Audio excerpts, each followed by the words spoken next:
کہ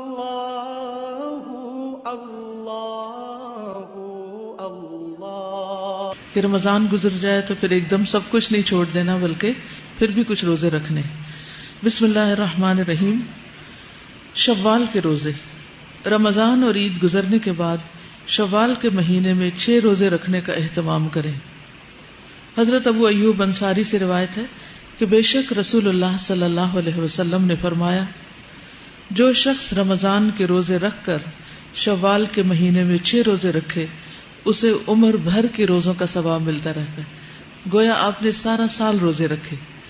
ایک نیکی 10 کے برابر ہوتی ہے، اور اس طرح اگر ہم دیکھیں 30 روزوں میں سے اگر ہر روزے کو 10 سے ملٹیپلائی کریں تو کتنے بن جائیں گے؟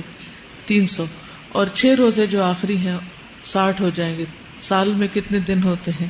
تو گویا آپ سارے سال روزے سے رہے۔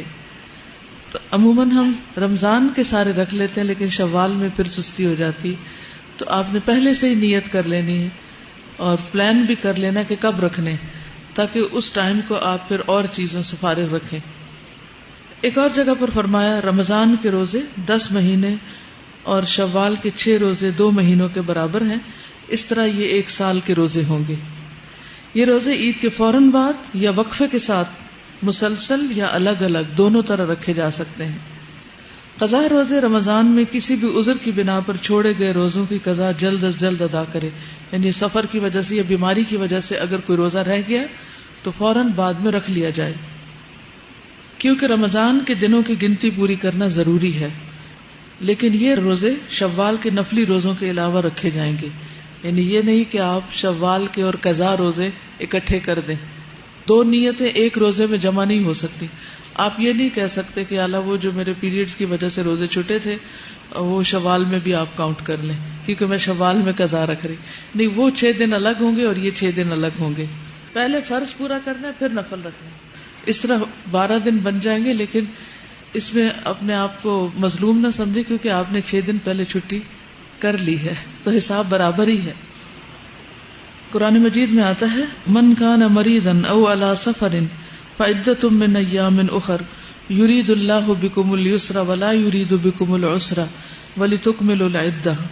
اور جو کوئی مریض ہو یا سفر پر ہو تو وہ دوسرے دنوں میں روزوں کی تعداد پوری کرے، اللہ تمہارے ساتھ نرمی کرنا چاہتا ہے، سختی کرنا نہیں چاہتا، اس لیے یہ طریقہ تمہیں بتایا جا رہا ہے تاکہ تم روزوں کی تعداد پوری کرو۔ تو گنتی پوری کرنا ضروری ہے۔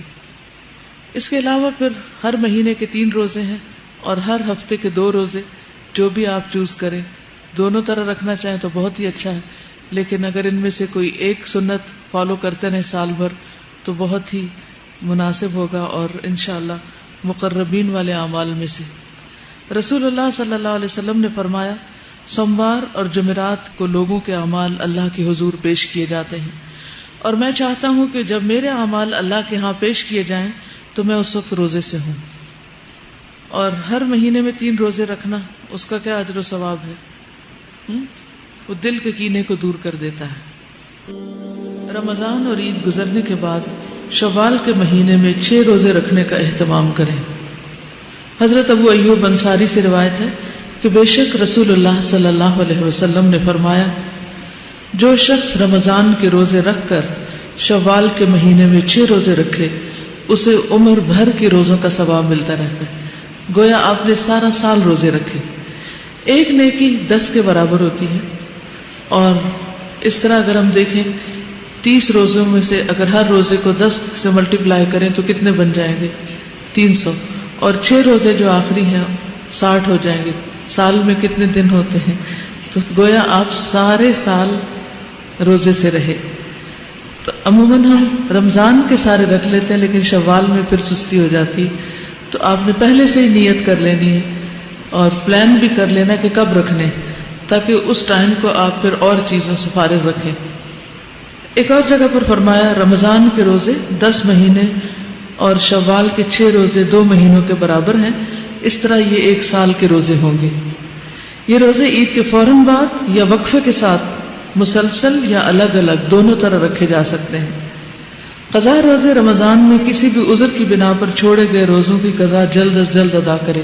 یعنی سفر کی وجہ سے یا بیماری کی وجہ سے اگر کوئی روزہ رہ گیا تو فوراً بعد میں رکھ لیا جائے، کیونکہ رمضان کے دنوں کی گنتی پوری کرنا ضروری ہے. لیکن یہ روزے شوال کے نفلی روزوں کے علاوہ رکھے جائیں گے. یعنی یہ نہیں کہ آپ شوال کے اور قضا روزے اکٹھے کر دیں. دو نیتیں ایک روزے میں جمع نہیں ہو سکتی. آپ یہ نہیں کہہ سکتے کہ اعلیٰ وہ جو میرے پیریڈز کی وجہ سے روزے چھوٹے تھے وہ شوال میں بھی آپ کاؤنٹ کر لیں کیونکہ میں شوال میں قضا رکھ رہی. نہیں، وہ 6 دن الگ ہوں گے اور یہ 6 دن الگ ہوں گے. پہلے فرض پورا کرنا ہے پھر نفل رکھنا ہے. اس طرح 12 دن بن جائیں گے. لیکن اس میں اپنے آپ کو مظلوم نہ سمجھے کیونکہ آپ نے 6 دن پہلے چھٹی کر لی ہے تو حساب برابر ہی ہے. قرآن مجید میں آتا ہے من کان مریضا او علی سفر فعدۃ من ایام اخر یرید اللہ بکم الیسر ولا یرید بکم العسر ولتکملوا العدہ. اور جو کوئی مریض ہو یا سفر پر ہو تو وہ دوسرے دنوں میں روزوں کی تعداد پوری کرے. اللہ تمہارے ساتھ نرمی کرنا چاہتا ہے، سختی کرنا نہیں چاہتا. اس لیے یہ طریقہ تمہیں بتایا جا رہا ہے تاکہ تم روزوں کی تعداد پوری کرو. تو گنتی پوری کرنا ضروری ہے. اس کے علاوہ پھر ہر مہینے کے 3 روزے ہیں اور ہر ہفتے کے 2 روزے، جو بھی آپ چوز کریں. دونوں طرح رکھنا چاہیں تو بہت ہی اچھا ہے، لیکن اگر ان میں سے کوئی ایک سنت فالو کرتے رہیں سال بھر تو بہت ہی مناسب ہوگا اور انشاءاللہ مقربین والے اعمال میں سے. رسول اللہ صلی اللہ علیہ وسلم نے فرمایا سوموار اور جمعرات کو لوگوں کے اعمال اللہ کے حضور پیش کیے جاتے ہیں، اور میں چاہتا ہوں کہ جب میرے اعمال اللہ کے ہاں پیش کیے جائیں تو میں اس وقت روزے سے ہوں. اور ہر مہینے میں 3 روزے رکھنا، اس کا کیا اجر و ثواب ہے؟ وہ دل کے کینے کو دور کر دیتا ہے. 3 کون سے دن؟ 13، 14، 15. ٹھیک ہے. اللہ اللہ اللہ